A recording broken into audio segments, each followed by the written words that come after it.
کہ ایک شخص نبی صلی اللہ علیہ وسلم کی جاسوسی کر رہا تھا، گرفتار ہو گیا، تو آپ نے حکم دیا اس کی گردن اڑائی جائے. اب دیکھو گردن اڑانے کا حکم دینا بظاہر یہ رحمت کے خلاف ہے نا.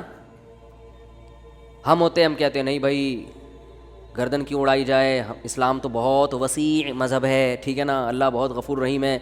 آپ صلی اللہ علیہ وسلم نے حکم کیا دیا، گردن. کیونکہ نہیں اڑائی تو یہ اپنے ساتھیوں کے ساتھ ناانصافی ہوگی.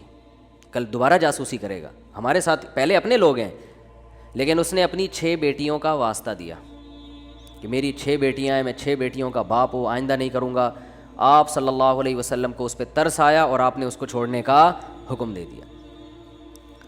دوبارہ گرفتار ہو گیا، دوبارہ کمبخت جاسوسی کر.